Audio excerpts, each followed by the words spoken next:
Welcome to A&M Teaching Services. My name is Adrian Atwell. I am a FIDE master from Trinidad and Tobago, and in this video I will be teaching you basic chess. Let's begin. Lesson 1. In this lesson we are going to talk about the placement of the chessboard and the name of the pieces. So let's start. The placement of the chessboard. When you're going to play chess, you have to make sure that by your right hand you have a white square. By your right hand you should have a white square. That's the first thing you have to notice when you are going to play chess. Now let's go on to naming the chess pieces. So let's start with this one. So this one is called a rook. This is the knight, bishop, king, queen, and these ones are called pawns. So I repeat: rook, knight, bishop, king, queen, and pawns. Thank you. I will see you in the next session. Welcome. In this video I will be teaching you how to set up the chess board. So let's see. Now the first thing I normally do, I will place my rooks in the corners. So you put one rook in one corner, the other rook in the other corner. Then you pick up the knight and you press one knight next to the rook, the other knight next to the rook, and then you put a bishop next to the knight, then a bishop next to the knight, and then you have two squares remaining.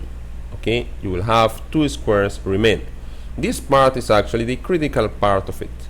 So now you look at your queen. If you have a light color queen, then the queen will go on the light square and you put the king next to it. If you have a dark color queen, then the queen will go on the dark square and you put the king next to it. And for the pawns, you just put the pawns in front of all the pieces. So this is how you set up the chessboard. I will see you in the next session.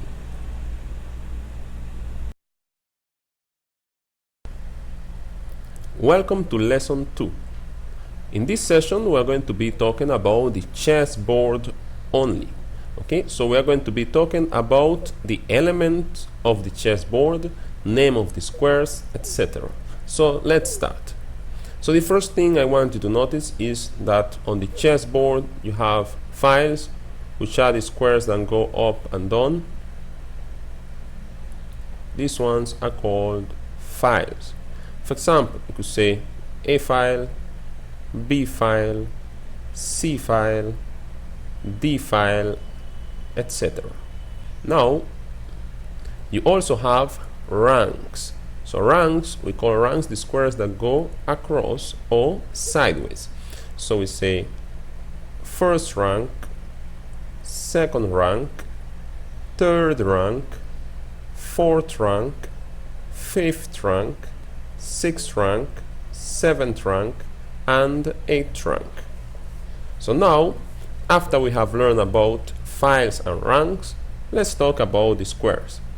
A lot of people get confused with the squares, so I will teach you this from the very beginning so you have no problem naming the squares.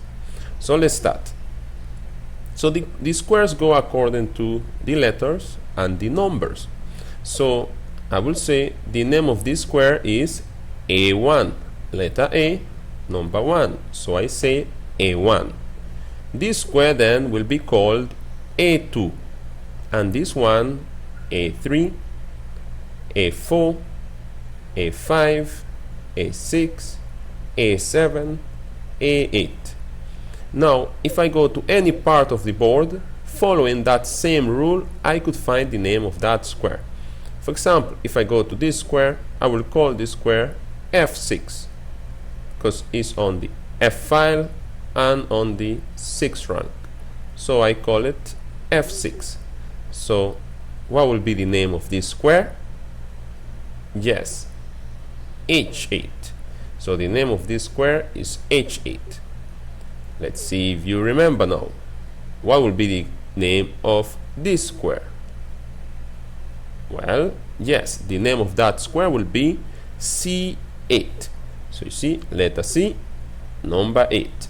You always call the letter first and then the number. So this was lesson 2.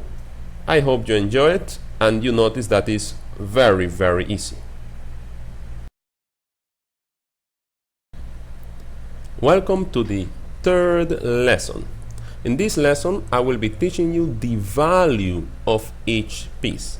Okay, so let's start. The pawn is worth 1 point.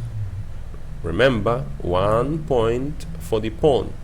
That doesn't mean the pawn is not valuable. The pawn is very, very important.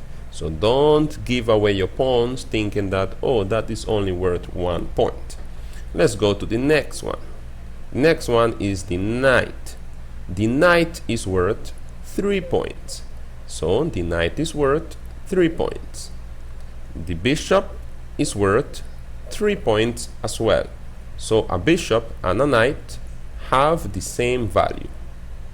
The rook is worth 5 points. The rook is worth 5 points. Let's go to the next one. The queen. The queen is worth 9 points. Remember, 9 points for the queen. And the king is worth 1,000 points. I always give the king 1,000 points because if your king gets checkmated, then you lose the game. So this is it for the value of the pieces. I will see you in the next lesson. Lesson 4. Moving the rook. So let's start. The rook moves up, down, and sideways. You have to remember that the rook always moves up, down, and sideways. So now let's see the rook in action. The rook also, of course, captures in that same way. So let's see. Goes to g7, and now the rook is attacking this pawn on c7. So the rook could move to the side and capture the pawn, and then attacks the other pawn, captures the pawn, captures the other pawn, and captures another pawn. So that is how the rook moves: sideways, up, sideways, and also down. So remember, the rook moves up, down, and sideways. Thank you. I will see you in the next session. Lesson 5. In this lesson, we are going to talk about the bishops. Notice that when you set up your board to start, you have a bishop on F and another bishop on C. So one of them is on a light square, the other one will be on a dark square. So now let's see how the bishop moves. The bishop moves in diagonal. So the bishop could move all the way up here and all the way up to A3. So the bishop moves in diagonal. Remember, the bishop is very different from the rook. It has less value and it also moves differently. So now let's see what bishops could do. Now the bishop, for example, this bishop could move here, and now this bishop is attacking this pawn. So the bishop could go forward and capture the pawn. This bishop could move here and will be attacking now this pawn. So the bishop could go forward and capture that pawn. So now let's say this bishop could move here and now capture this pawn. So there is something very important that you have to remember about the bishops. For example, this bishop is in a dark square, and this bishop can never go to a light square. So this bishop only plays in dark squares.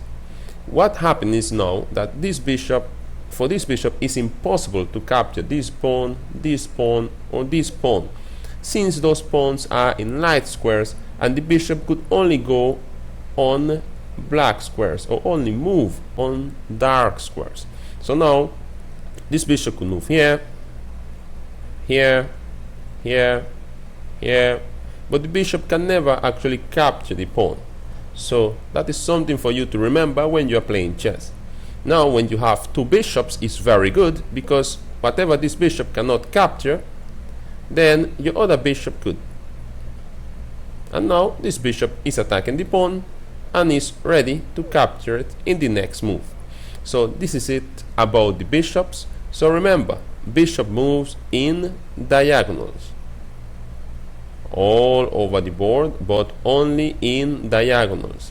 If your bishop is on a dark square, will only move in dark squares, and if your bishop is on a light square, will only move on light squares. It cannot cross dark squares, and it cannot go to dark squares if your bishop is on a light square. That's all about the bishops. I will see you in the next session.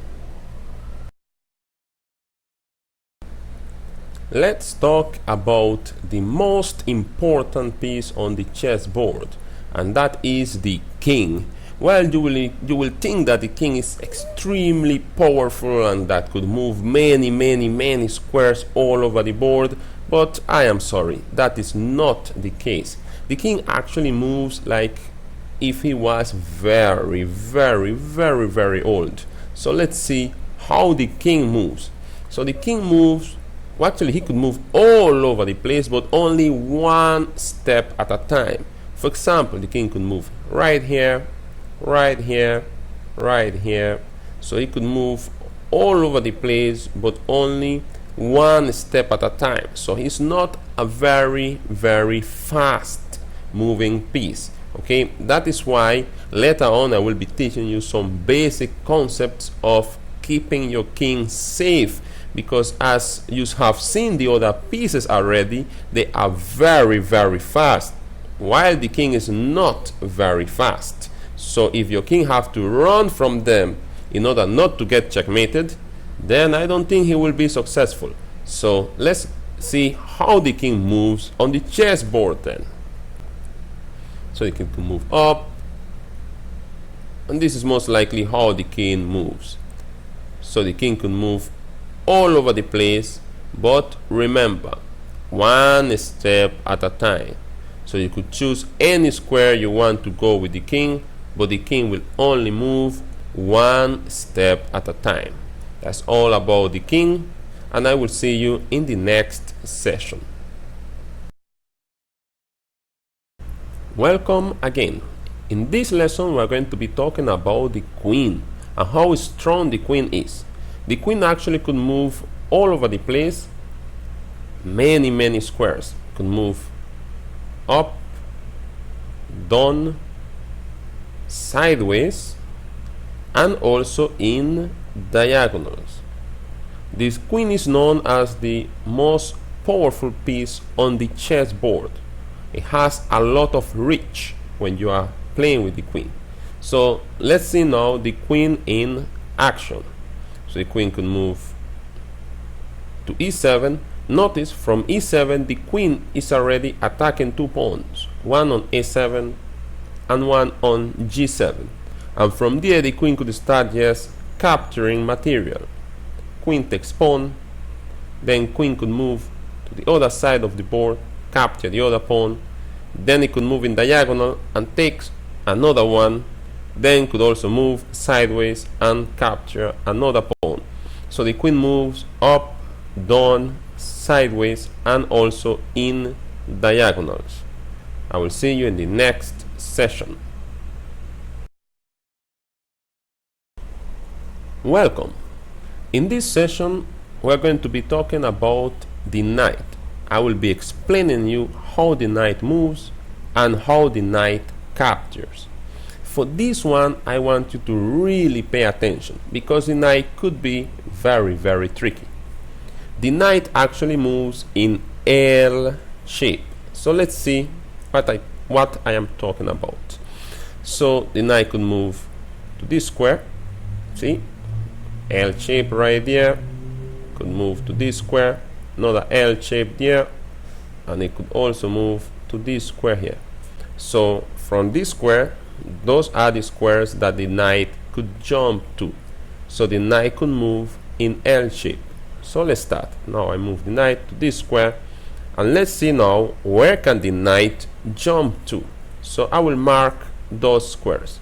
The knight could go to this square, this one, this is D4, D2, E1, G1, H2, and H4. So the knight from this square, from F3, we say the knight could jump to 8 different squares. So remember, this is how the knight moves. It's very important that you pay attention to how the knight moves. So now, let's see now. So here you see L shape. You can see another L shape going this way. See L shape going that way. Also going this way. L shape, it could go here or here. Then he could go here and also here. So this is how the knight moves. So you could say there are many ways. Many people try to learn it in a different way. I could say you could just go forward 2 squares and then turn. So that is one way of doing it. For example, go forward 2 squares and then turn up or turn down. You could go forward 2 squares and then go to the right or go to the left. The same thing. Move 2 squares and then up or down. So that is how you maneuver with the knight. Now let's play with the knight around a little bit until we capture all of these pawns, so you get an idea of how the knight moves. So let's see how we get to those pawns. So let's go here. Notice how the knight moves from here. He moves right up here. Now knight moves right here, and from here the knight is creating actually a double attack. He's attacking this pawn and he's also attacking that pawn. So he could capture the pawn on E7, then he could come back, capture the pawn on G7, come all the way here, and from here he's already attacking this pawn. So he could move up here, capture this pawn, then the knight could move to B5, and from B5 now attack the pawn on A7. So on the next move he could capture the pawn on A7. So that is how the knight moves. See, L shape, L shape, L shape. So you see 1, 2, turn, 1, 2, turn. So that is how the knight moves. Okay, so I will see you in the next session. Please review this video until you learn everything about the knight. Welcome. Now we have reached to the last lesson of this DVD. Remember, this is a very basic DVD, and I just wanted to introduce you to chess. Now here we are going to be learning about the pawns. Pawns are very important in chess, and they also have some special things about them that I will be teaching you in this session. Now, the first one is that if a pawn reaches to the end of the board, then that pawn could turn into any of the other pieces except for the king. So the pawn could turn into a bishop, into a queen, into a knight, or into a rook. So it is very important that you pay attention that one of your opponent's pawn doesn't cross over to the next side, because that pawn could become a piece, a stronger piece. Now let's talk now about how the pawns move. So let's see. So Pawns from the starting line, which is this line here, this is where they start, they could move 2 squares forward or 1 square forward. But from the starting line, that is the only time where they could move 2 squares forward. After that, they only move 1 square forward. So let's see this in practice a little bit. So this pawn could move 2 squares forward. This pawn could also move 2 squares forward. This pawn could move 2 squares forward. This pawn could also move 2 squares forward. Of course, you could choose and only move 1 square forward. Okay? But, for example, after this pawn has moved 1 square forward, this pawn cannot move 2 squares forward. The pawns do not move like that. He could only move 2 squares forward from the starting line. After that, the pawns only move 1 step at a time. So how the pawns move? Forward, forward, forward, and only forward. Remember, the pawns, they do not go backwards. So let's learn some rules about them. They do not go backwards. They do not move sideways neither. They only move forward. But the interesting thing about the pawns is that they do not capture going forward. For example, this pawn cannot capture this pawn. Actually, at this moment, these two pawns cannot even move, because they are facing each other. So they cannot capture each other. Now, how the pawns capture them? Well, pawns capture in very, very small diagonals. For example, this pawn could capture anything that is here or anything that is here. For example, this pawn here could capture anything that is here or anything that is on this square. Let's see. If this pawn moves forward 2 squares, then he's on the reach of this pawn. So this pawn could capture this pawn. Now, if then afterwards, let's say black makes a move, and then white again could capture this pawn like this. Of course, if you go one move before, black could also have captured this pawn like this, and then white recaptures. So that is how the pawns move, and that is how the pawns capture. Now, from here there's a special rule about pawns that I want to teach you as well. If a pawn is 3 squares from the finishing line, if a pawn is 3 squares from the finishing line, this pawn over here, and this pawn over here comes out 2 squares forward like this, then this pawn has a move called en passant, and that means that this pawn could actually capture that pawn right there. For example, pawn takes pawn like this. So that is one rule you have to pay attention to. Okay, so once your pawn is 3 squares from the finishing line and the pawns on the side try to come out 2 squares, the pawn could capture it.